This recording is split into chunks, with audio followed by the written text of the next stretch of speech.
ఎన్నికలు మాత్రమే. ప్రస్తుతం నా ఎన్నికల గురించి ఆలోచించకండి,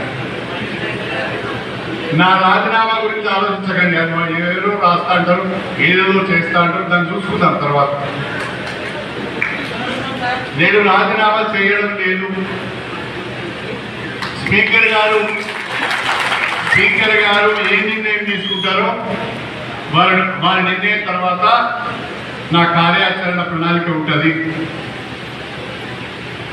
ఏ నిర్ణయమైనా నియోజకవర్గ ప్రజల ఆశీర్వాదం ఉన్నది, మీ అందరి సహకారం ఉన్నది. అందరూ ఒకటై పోరాటం చేసినందుకు దళిత బిడ్డలందరికీ హృదయపూర్వకంగా అభినందనలు తెలియజేసుకుంటూ,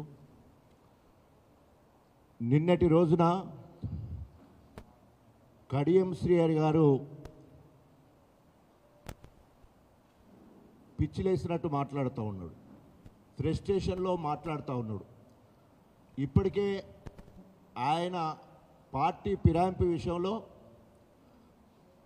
అనేక రకాలుగా అనేక మార్లు పూటకో మాట ఏ రోటికాడ ఆ పాట పాడినట్టు కడియం శ్రీహరి మాట్లాడింది మొత్తము యావత్ ప్రపంచానికి, ప్రత్యేకంగా మీ అందరు కూడా గొప్పగా తెలుసు.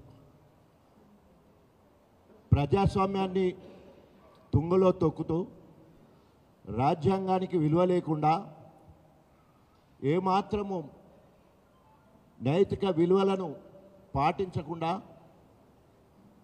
ఇష్టం వచ్చినట్టు మాట్లాడడం జరుగుతూ ఉంది. 60 సంవత్సరాలు అప్పనంగా రిజర్వేషన్లు వాడుకొని ఆ రాజ్యాంగాన్ని కించపరుస్తూ, సుప్రీంకోర్టును కించపరుస్తూ, స్పీకర్ను కించపరుస్తూ, బ్లాక్మెయిల్ చేస్తూ నిన్న మాట్లాడడం జరిగింది.